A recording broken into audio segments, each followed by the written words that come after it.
Hello बच्चों, कैसे हो आप सभी। आज बेटा हम लेकर आए हैं न्यू टॉपिक यूनिट 6 का, जो कि है स्पॉन्टेनियस और नॉन स्पॉन्टेनियस प्रोसेस। ठीक है बेटा, ये first law of thermodynamic explain नहीं कर पाया था कि जो फिजिबिलिटी ऑफ प्रोसेस है, जिसको हम क्या बोलते हैं स्पॉन्टेनियस, वो क्या होता है। ठीक है, तो आज हम डिस्कस करने वाले हैं स्पॉन्टेनियस और नॉन स्पॉन्टेनियस प्रोसेस। तो फर्स्ट बेटा आती है स्पॉन्टेनियस प्रोसेस। स्पॉन्टेनियस प्रोसेस वो प्रोसेस होती है जो कि अपने आप होती है। जैसे नेचर के अंदर बहुत सारी ऐसी प्रोसेस है जो अपने आप हो रही है, या फिर हम उसको थोड़ा सा इनिशिएट करने की जरूरत होती है और फिर वो अपने आप हो जाती है। तो ऐसी रिएक्शंस या ऐसी जो प्रोसेस होती है उनको हम क्या बोलते हैं स्पॉन्टेनियस। ठीक है, a process that proceed either itself और बाय इनिशिएशन, उसी को हम क्या बोलेंगे स्पॉन्टेनियस। और बेटा इसको हम क्या बोल सकते हैं फिजिबल प्रोसेस भी बोल सकते हैं, क्योंकि फिजिबल क्या होती है नेचर के अंदर अपने आप होती है। ठीक है, आप देखो बेटा इसके अंदर एग्जाम्पल कौन कौन से हैं। हम क्या करते हैं, किसी भी लोहे की जो रोड होती है उसको हम हीट करते हैं। ठीक है, उसका वन जो एंड होता है, स्टार्टिंग जो पार्ट होता है, उसको हम क्या करते हैं हीट, और थोड़े टाइम बाद क्या होता है बेटा, वो कंप्लीट रॉड अपने आप क्या हो जाती है गर्म हो जाती है। इवन हम क्या कर रहे हैं, इसका सिर्फ एक एंड गर्म कर रहे हैं, दूसरा अपने आप हो रहा है। इसका मतलब क्या हुआ कि जो हीट है या जो एनर्जी है वो क्या हो रही है, ट्रांसफर हो रही है इस वाले एंड से लेके इस वाले एंड तक, स्टार्टिंग पॉइंट से एंड पॉइंट पर अपने आप क्या हो रही है ट्रांसफर हो रही है। तो आपने स्टार्टिंग में क्या किया, उसको हीट ही तो दिया है, इनिशिएट किया है, और वो प्रोसेस अपने आप हो गई है। तो हम कह सकते हैं flow of heat from hot body to colder body जो होता है वो क्या है स्पॉन्टेनियस प्रोसेस है। ठीक है, आपको यहाँ पर बेटा टेम्परेचर लो ही रखना है, ये ध्यान रखना। ये नहीं कि आपको टेम्परेचर हाई रखना है तभी हो पाए। नेक्स्ट जैसे बर्निंग ऑफ कैंडल है, कैंडल को स्टार्टिंग में हम क्या कर देते हैं, मैच स्टिक की हेल्प से उसको जला देते हैं। ठीक है, उसके बाद क्या होता है, वो अपने आप जो उसकी वैक्स होती है वो अपने आप क्या होती रहती है, बर्न होती रहती है, और हमें क्या मिलती है, लाइटनिंग मिलती है। तो लाइटनिंग ऑफ कैंडल या बर्निंग ऑफ कैंडल क्या है, spontaneous process. Same as it is मैंने कहा इवेपोरेशन ऑफ वाटर, मतलब वाटर क्या हो रहा है, अपने आप इवेपोरेट हो रहा है। इवेपोरेट कैसे होता है, सनलाइट की प्रेजेंस में। ठीक है, हमने क्या उसको कुछ भी इनिशिएट किया नहीं, वो ऑटोमेटिकली हो रही है नेचर के अंदर। अगर हम वाटर की बात करें तो वाटर क्या होता है कि हील से नीचे की साइड फ्लो करता है, तो वो अपने आप कर रहा है। ठीक है, तो ये सारी प्रोसेस क्या होती है, स्पॉन्टेनियस प्रोसेस होती है। ठीक है, नेक्स्ट आता है नॉन स्पॉन्टेनियस प्रोसेस। नॉन आ गया स्पॉन्टेनियस के आगे, इसका मतलब ये अपने आप नहीं होती। ठीक है, जो नेचर के अंदर अपने आप नहीं होती है या फिर हम उसको इनिशिएट करें तब भी उसकी पॉसिबिलिटी नहीं हो, उनको हम क्या बोलेंगे non spontaneous process. A process that either proceed itself nor bye, ना ये प्रोसीड हो रही है अपने आप, एंड नॉर बाय इनिशिएशन, ना ही आप इनिशिएट कर रहे हो तब हो पा रही है, उनको आप नॉन स्पॉन्टेनियस प्रोसेस बोलोगे।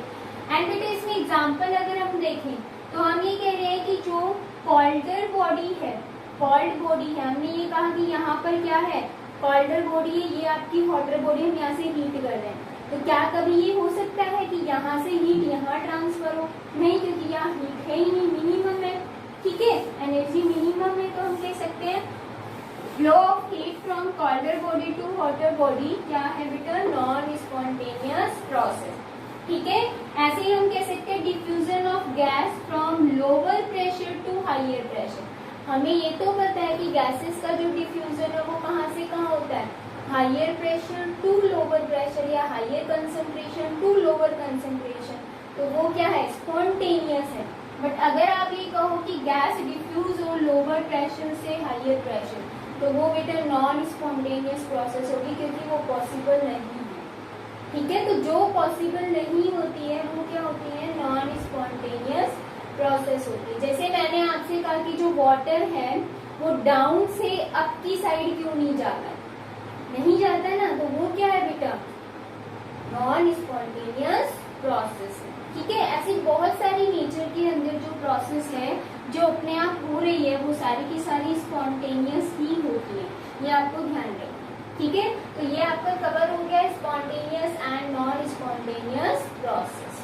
तो बेटा जो स्पॉन्टेनियस प्रोसेस होती है इसमें एक फोर्स होता है जो कि स्पॉन्टेनियस प्रोसेस में हेल्प करता है, ठीक है, उसको प्रोसीड होने के लिए हेल्प करता है।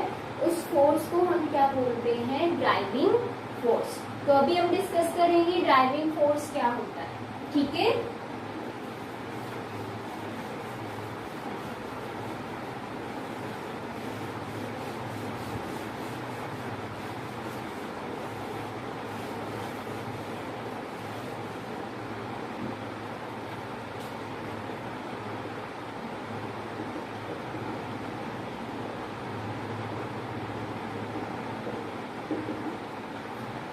एक ऐसा फोर्स जो कि स्पॉन्टेनियस प्रोसेस के लिए रिस्पॉन्सिबल होता है उसी को आप क्या बोलोगे, ड्राइविंग फोर्स, ठीक है। अ फोर्स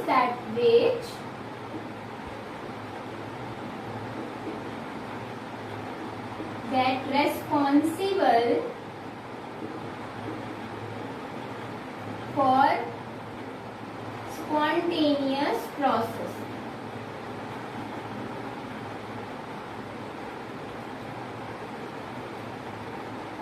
ठीक है, उसी को आप क्या बोलोगे, ड्राइविंग फोर्स। अब ये जो ड्राइविंग फोर्स होता है इसका नेचर क्या होता है, तो अभी हम डिस्कस करेंगे nature of the driving force.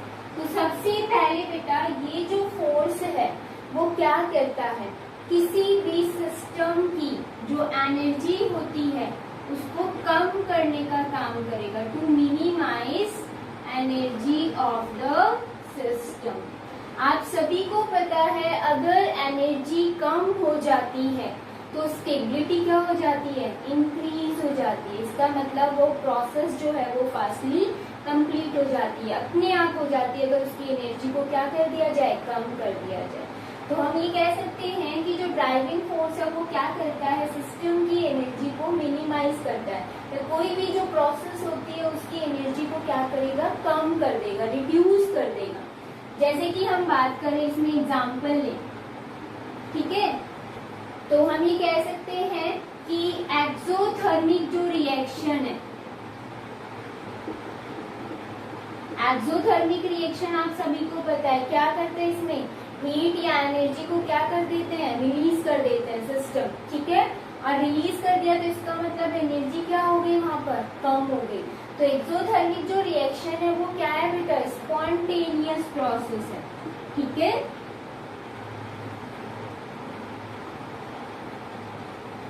अब बेटा यहाँ पर देखो बहुत सारी ऐसी रिएक्शन होती हैं जो कि एंडोथर्मिक है फिर भी स्पॉन्टेनियस है। तो बेटा यहाँ पर ड्राइविंग फोर्स के लिए इस पॉइंट के लिए लिमिटेशन आ जाती है। वो लिमिटेशन क्या होगी बेटा, लिमिटेशन आ जाती है एंडोथर्मिक रिएक्शन, ठीक है। एंडोथर्मिक रिएक्शन जिनमें क्या होता है बेटा, एनर्जी को गेन किया जाता है। तो हम तो ये कह रहे हैं कि जो ड्राइविंग फोर्स है वो क्या कर रहा है, एनर्जी को मिनिमाइज कर रहा है, मतलब एनर्जी को क्या कर रहा है बेटा, डिक्रीज कर रहा है। बट इस केस में तो एनर्जी क्या हो रही है, इंक्रीज हो रही है। और एनर्जी इंक्रीज हो रही फिर भी बेटा ये प्रोसेस क्या होती है, स्पॉन्टेनियस प्रोसेस होती है। यहाँ पर लिमिटेशन आ जाती है कि बहुत सारी ऐसी एंडोथर्मिक रिएक्शंस हैं जो कि जिनमें एनर्जी क्या होती है, इंक्रीज होती है, फिर भी वो क्या है, स्पॉन्टेनियस। इवन इसके अकॉर्डिंग वो क्या होनी चाहिए, नॉन स्पॉन्टेनियस होनी चाहिए, बट होती स्पॉन्टेनियस है, ठीक है। एंडोथर्मिक रिएक्शंस आप सभी को पता है जिसमें एनर्जी को क्या किया जाता है, एब्जॉर्ब किया जाता है। अगर आप एग्जांपल लेते हो एंडोथर्मिक का तो भी आपको पता है, जैसे इवेपोरेशन ऑफ वाटर है वो क्या है, एंडोथर्मिक रिएक्शन है, ठीक है। और उसमें क्या हो रहा है, वो अपने आप हो रही है, स्पॉन्टेनियस है ना, उसमें बेटा एनर्जी क्या हो रही है, इंक्रीज हो रही है, ठीक है। तो आपको ध्यान रखना है कि जो इवेपोरेशन ऑफ वाटर है वो क्या है, एंडोथर्मिक रिएक्शन, फिर भी ये क्या है, स्पॉन्टेनियस है। तो यहाँ आगे लिमिटेशन, ठीक है, आपको ध्यान रखना है। आप देखो बेटा ऐसी और भी रिएक्शन है जिसमें एनर्जी जो है, या हम कहें जो डेल्टा एच है, एंथैल्पी चेंज या जो हीट है वो क्या रहती है, जीरो रहती है, और फिर भी उस केस में भी वो क्या है, स्पॉन्टेनियस। ठीक है, अगर हम आइडियल गैस की बात करें, आइडियल गैस का अगर हम एक्सपेंशन देखते हैं किसमें, इन वैक्यूम के अंदर, वैक्यूम में प्रेशर क्या रहता है, जीरो रहता है, तो वहां पे वर्क डन भी क्या रहता है, जीरो रहता है। लेकिन बेटा उसमें एक्सपेंशन तो होता है आइडियल गैस में, और एक्सपेंशन हो रहा है, इसका मतलब उसमें वहां पर उसकी जो एंथैल्पी चेंज है वो क्या है, जीरो। तो आइडियल गैस में जो एक्सपेंशन है वो भी क्या है बेटा, स्पॉन्टेनियस प्रोसेस है। यहाँ पर तो एंथैल्पी जीरो है, फिर भी ये क्या है, स्पॉन्टेनियस। तो यहाँ भी क्या आ गई बेटा, लिमिटेशन आ गई। ठीक है, आपको ध्यान रखने हैं बहुत सारी ऐसी प्रोसेस है जिनमें ये यहाँ पर लिमिटेशन आ जाती है। ठीक है, ड्राइविंग फोर्स की फर्स्ट हो गया ड्राइविंग फोर्स का नेचर क्या, टू मिनिमाइज एनर्जी। अब जो सेकंड आता है वो क्या है, टू मैक्सिमम रैंडमनेस। ठीक है, सेकंड पॉइंट आएगा इसका। सेकंड पॉइंट आता है टू मैक्सिमम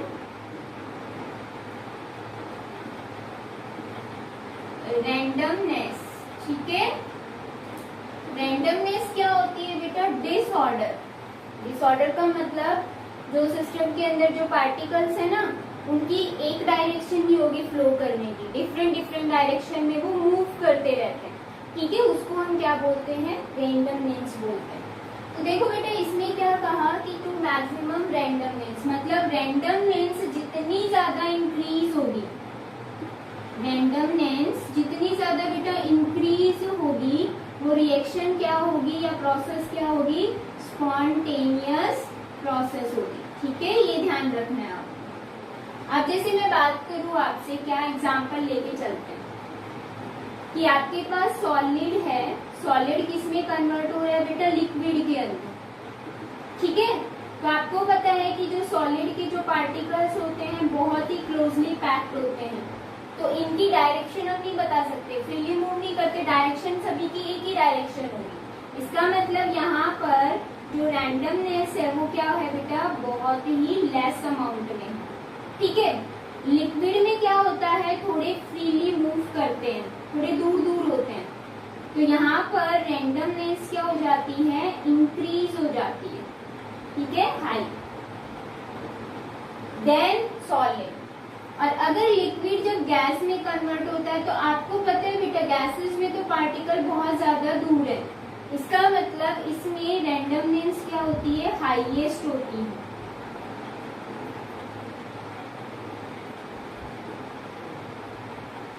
तो अगर हम बात करें किसकी, स्पॉन्टेनियस प्रोसेस की, तो हम ये कहते हैं सॉलिड अगर लिक्विड में चेंज हो जाता है तो वो क्या है, स्पॉन्टेनियस प्रोसेस है। अगर लिक्विड गैस में कन्वर्ट हो जाता है तो वो भी क्या है, स्पॉन्टेनियस प्रोसेस है। यानी कि सॉलिड लिक्विड में चेंज हो रहा है, उस प्रोसेस को आपको पता है क्या बोलते हैं, फ्यूजन। तो फ्यूजन क्या है, एक स्पॉन्टेनियस प्रोसेस है। लिक्विड गैस में कन्वर्ट होता है उसको हम वेपराइजेशन बोलते हैं, इवेपोरेशन बोलते हैं, वो भी क्या है बेटा, स्पॉन्टेनियस प्रोसेस है। ठीक है, अभी हमने डिस्कस भी किया था इवेपोरेशन ऑफ वाटर। आप देखो यहाँ पर भी बेटा लिमिटेशन आई, और वो लिमिटेशन क्या आई, देखो यहाँ पर बताती हूँ मैं आपको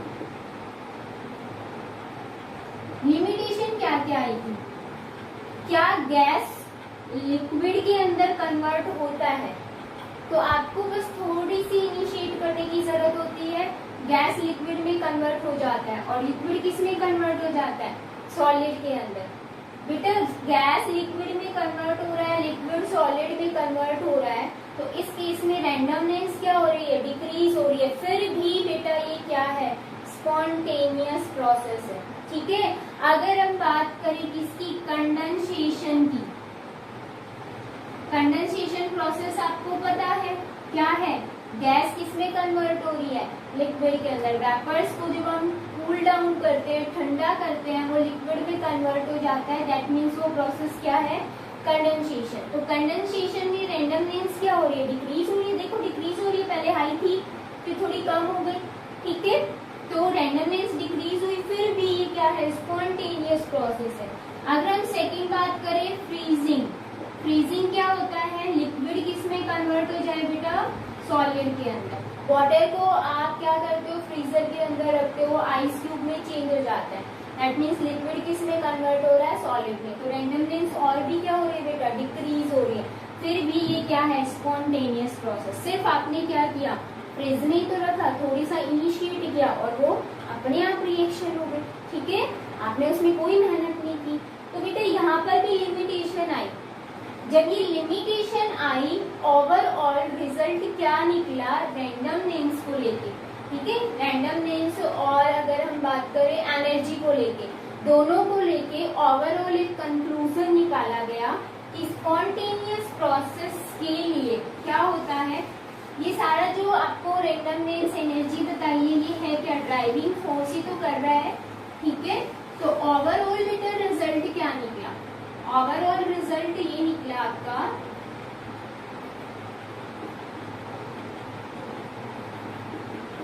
कि स्पॉन्टेनियस प्रोसेस के लिए, for spontaneous process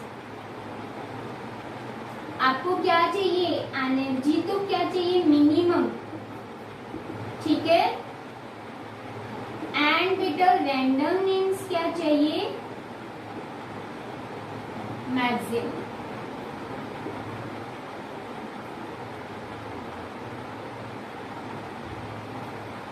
spontaneous process के लिए मिनिमम आपको एनर्जी चाहिए और रेंडमनेस क्या चाहिए, मैक्सिमम चाहिए।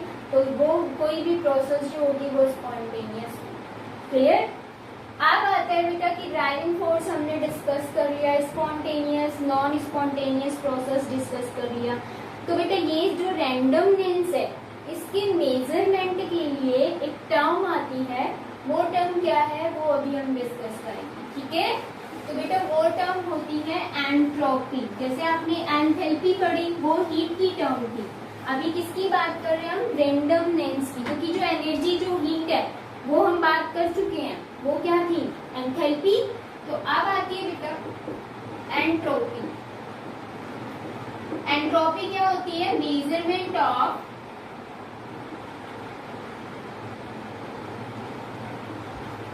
रेंडमनेस,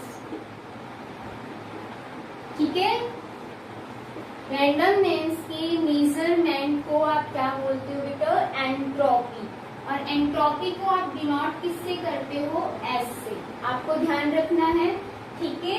ये जो एंट्रोपी होती है, रेंडमनेस हम कैसे मेजरमेंट करेंगे, मतलब इस एंट्रोपी को मेजरमेंट कैसे करेंगे, बहुत सिंपल है बेटा। किसी भी सॉलिड पार्टिकल को, ये आपके पास थे सॉलिड पार्टिकल, ठीक है, आपने क्या किया, यहाँ पर टेम्परेचर दिया। टेम्परेचर देंगे तो ये एनर्जी को इंक्रीज करके बेटा इन पार्टिकल्स के बीच में थोड़ी सी डिस्टेंस क्रिएट हो जाएगी, ठीक है। दैट मीन्स वो किसमें चेंज हो गया, लिक्विड के अंदर चेंज हो गया। आपने क्या किया, इसको टेम्परेचर दिया। टेम्परेचर दिया तो इसने क्या किया, हीट को एब्जॉर्ब किया। जैसे ही हीट एब्जॉर्ब करता है, इसके पार्टिकल जो हैं वो थोड़े दूर हो जाते हैं, क्योंकि फोर्स ऑफ अट्रैक्शन जो है वो क्या हो जाता है, वीक हो जाता है। इसका मतलब इसमें क्या जनरेट हो गई, रेंडमनेस जनरेट हो गई। तो यहाँ पर आपको दिख रहा है कि पार्टिकल दूर दूर है, इसका मतलब जो एंट्रोपी है वो क्या होगी, heat divided by absolute temperature. जब हम सिस्टम को टेम्परेचर देते हैं तो वो क्या करता है, हीट को एब्सॉर्ब करता है, जिसकी वजह से रेंडमनेस आती है। और रेंडमनेस का मेजरमेंट ही क्या है बेटा, एंट्रोपी। क्लियर है। तो ये चीज आपको ध्यान रखनी है। एंट्रोपी चेंज का मतलब क्या होगा बेटा, यहाँ पर आपके पास जो हीट है वो भी क्या हो रही है, चेंज हो रही है। टेम्परेचर आप उसको देते जा रहे हो, ठीक है, लेकिन जो हीट एब्जॉर्प्शन की जो कैपेसिटी है वो कितनी है उसकी, वो ज्यादा हीट एब्जॉर्ब कर रहा है या कम हीट एब्जॉर्ब कर रहा है। तो that means delta Q divided by T, this is the entropy change. Clear है। तो ऐसे बेटा अगर मैं आपसे बोलूं entropy of sublimation, entropy of fusion, तो वो क्या होगी, सिंपल है, देखो अभी वो डिस्कस करते हैं। जैसे हमने एंथैल्पी पढ़ा था, same as it is, define करने की जरूरत है नहीं, आपको पता है अच्छे से। अगर मैंने बोला एंट्रोपी ऑफ फ्यूजन, ठीक है, फ्यूजन में क्या होता है बेटा आपको पता है, सॉलिड किस में चेंज हो रहा है, लिक्विड के अंदर। इसका मतलब जो आपके पास हीट होगी वो कौन सी होगी, फ्यूजन वाली होगी, ठीक है, Q डिवाइडेड बाय, एंड यहाँ पर टेम्परेचर। अब ये टेम्परेचर कौन सा होगा, सॉलिड लिक्विड के अंदर चेंज हो रहा है, दैट मीन्स वो क्या हो रही है, मेल्ट हो रहा है। यहाँ पर टेम्परेचर कौन सा होगा, मेल्टिंग पॉइंट वाला टेम्परेचर होगा, ठीक है।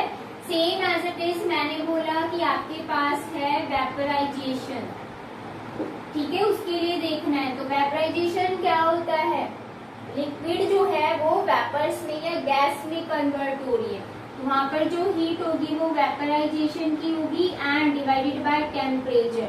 लिक्विड जब गैस में कन्वर्ट होता है जिस टेम्परेचर पर, उस टेम्परेचर को आप क्या बोलते हो बेटा, बॉइलिंग पॉइंट। तो आप क्या बोलोगे यहाँ पर, TB।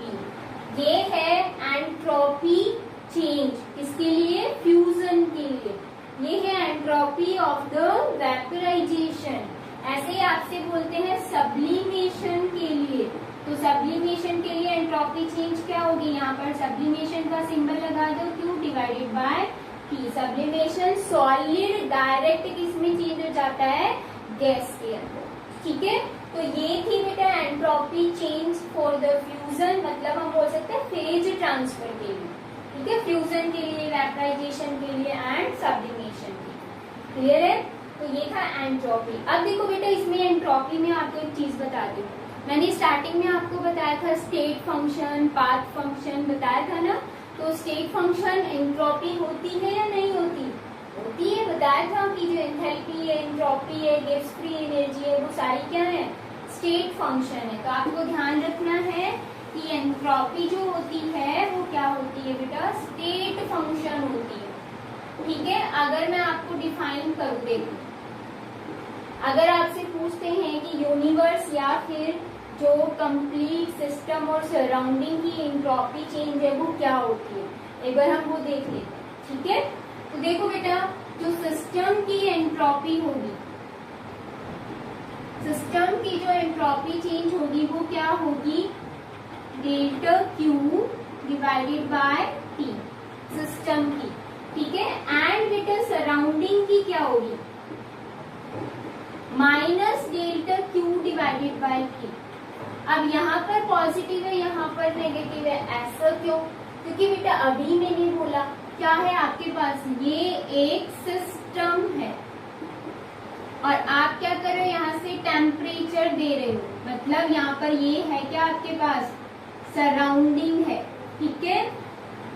तो बेटा इसमें ये क्या कर रहा है, हीट को एब्जॉर्ब कर रहा है, क्यों हीट को एब्जॉर्ब कर रहा है, इसका मतलब इसकी एनर्जी या हीट क्या हो रही है, इंक्रीज हो रही है सिस्टम की, तो पॉजिटिव में आया। सराउंडिंग से हीट इसको दे रहे हैं तो इसकी क्या आएगी, नेगेटिव में। वी नो दैट यूनिवर्स जो होता है वो क्या होता है बेटा, सिस्टम प्लस सराउंडिंग, ठीक है। तो हम यहाँ पर क्या लिखेंगे, डेल्टा सिस्टम की जो एंट्रोपी जो चेंज है, प्लस यहाँ पर क्या होती है, सराउंडिंग की जो एंट्रोपी चेंज है। तो हम यहाँ पर वैल्यू लिखेंगे delta Q plus T, and यहाँ पर प्लस साइन है बट यहाँ क्या है, माइनस, तो यहाँ माइनस हो जाएगा delta Q divided by T, एक दूसरे से कैंसिल आउट, यहाँ पर क्या आएगा, 0। इसका मतलब जो एंट्रोपी चेंज होती है किसकी, यूनिवर्स की, वो क्या होती है, 0, मतलब कांस्टेंट रहती है, चेंज नहीं होती है। इसका मतलब ये क्या है, एक स्टेट फंक्शन है। क्लियर है, तो ये हमारा कंप्लीट हो गया एंट्रोपी। हम डिस्कस करेंगे बेटा स्पॉन्टेनिटी जो है इन टर्म ऑफ एंट्रोपी, ठीक है।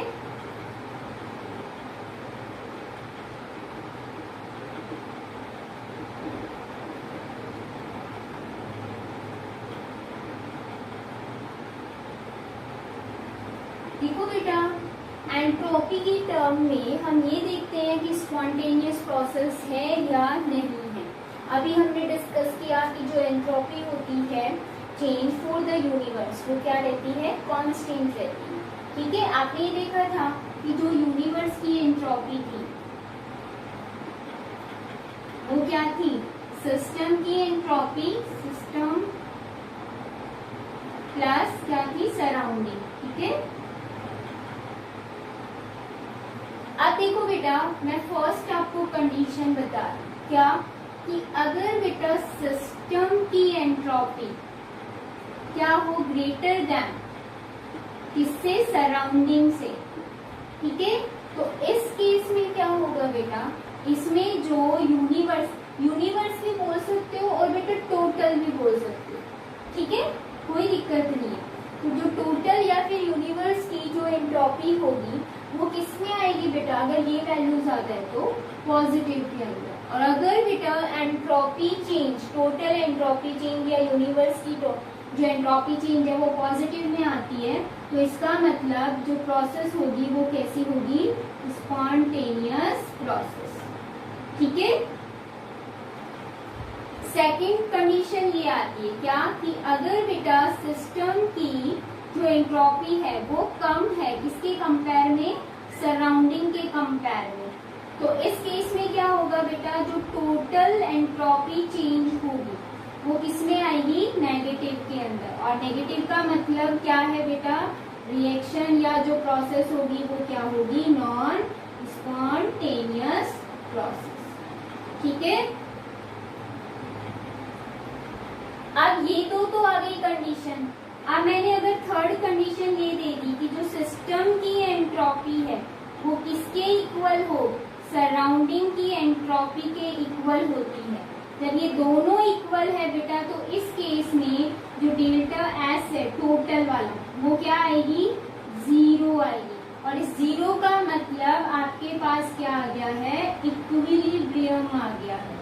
इक्विलिब्रियम का मतलब क्या होता है आपके पास, कि जो आपके पास सिस्टम और जो सराउंडिंग है उसकी जो हीट है वो क्या हो चुकी है, कांस्टेंट हो चुकी है, कोई एक्सचेंजमेंट नहीं होगा, कोई प्रोसेस पॉसिबल नहीं होगी, तो वो हो गया इक्विलिब्रियम कंडीशन, मतलब स्टेबल होगी। ठीक है, तो ये था spontaneity in term of entropy. Clear है, आपको ये चीज ध्यान रखनी है कि एक्सोथर्मिक और जो एंडोथर्मिक है दोनों स्पॉन्टेनियस है, बट कंडीशन क्या होगी ये ध्यान रखना है। ठीक है, जैसे मैं आपको बताती हूँ, जल्दी से स्क्रीनशॉट ले लीजिए इसका। आप देखो, एक्सोथर्मिक की अगर हम बात करें, एक्सोथर्मिक वो भी क्या है बेटा, स्पॉन्टेनियस है ना, और एंडोथर्मिक भी क्या है, स्पॉन्टेनियस है। लेकिन बेटा किस कंडीशन में होगी ये ध्यान रखना है। यहाँ पर आपको टेम्परेचर क्या रखना है, लो, एंड यहाँ टेम्परेचर क्या रखना है आपको, हाई। जब आपका लो टेम्परेचर होगा तो वो एक्सोथर्मिक क्या होगी, स्पॉन्टेनियस होगी, ध्यान रखना है। अगर बेटा आपने टेम्परेचर क्या कर दिया, हाई, और वो एक्सोथर्मिक थी, तो वो बेटा नॉन स्पॉन्टेनियस हो जाएगी। ये चीज और ध्यान रखना है, नोट डाल के अपनी नोटबुक में मेंशन करना है। एंडोथर्मिक में टेम्परेचर अगर हाई होता है तो वो प्रोसेस क्या होगी, स्पॉन्टेनियस।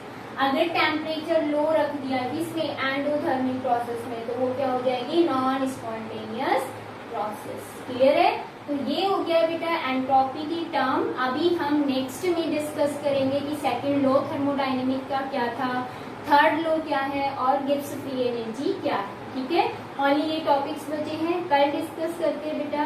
ठीक है।